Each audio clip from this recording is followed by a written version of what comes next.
Guys അങ്ങനെ നമ്മൾ എസ്വേറ എന്ന് പറഞ്ഞ ബീച്ച് ഏരിയയിൽ എത്തിയിരിക്കുകയാണ്. അപ്പോൾ നമ്മുടെ ട്രാവലർ നമ്മൾ ഡ്രോപ്പ് ചെയ്തു. അപ്പോൾ അത് വന്ന് ഇനി കറക്റ്റ് 4 o'clock അവർ നമ്മളെ പിക്ക് ചെയ്യും. ജസ്റ്റ് ഡ്രോപ്പ് ഓഫും പിക്കപ്പും മാത്രമേ ഉള്ളൂ.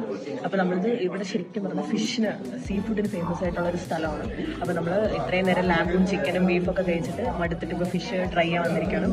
അങ്ങനെ എന്തായിരുന്നു ഫിഷിന്റെ പേര് നമ്മൾ ജോൺ ഡോറി. ഓക്കെ, ജോൺ ഡോറി എന്ന് പറഞ്ഞാൽ ഇവിടുത്തെ ഒരു ഭയങ്കര ഫേമസ് ഫിഷാണ് മൊറോക്കോയിലുള്ള.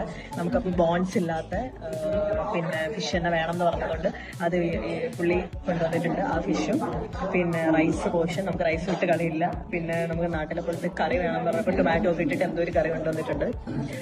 അതും പിന്നെ കുറച്ച് വെജീസ്, അത് കഴിഞ്ഞിട്ട് സ്ക്വിഡിന്റെ ഫ്രൈ, പിന്നെ പോർഷൻ ഓഫ് റൈസ്, ഇത്രയാണ് വന്നിരിക്കുന്നത്. പിന്നെ ഓറഞ്ച് ജ്യൂസും. അപ്പോൾ നമ്മൾ ട്രൈ ചെയ്യാൻ വേണ്ടിയിട്ട് പോവുകയാണ്. പിന്നെ ഇവിടുത്തെ ഒരു നല്ലൊരു സിസ്റ്റമാണ്. നമ്മൾ സ്റ്റാർട്ടറായിട്ട് അവരെപ്പോഴും കൊണ്ടുവരുന്നത് ഇതുപോലെ അലപ്പിനോസും അതുപോലെ കുറച്ച് ബ്രെഡുമാണ്. ബ്രെഡ് പക്ഷെ ഭയങ്കര ഹാർഡാണ്. അപ്പോൾ നമുക്കത് കഴിക്കാനായിട്ടൊക്കെ ഭയങ്കര ബുദ്ധിമുട്ടാണ്.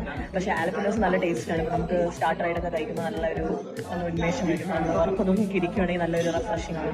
അപ്പോൾ എന്തായാലും നമുക്ക് ഈ ഫിഷ് ഒന്ന് ട്രൈ ചെയ്യാം.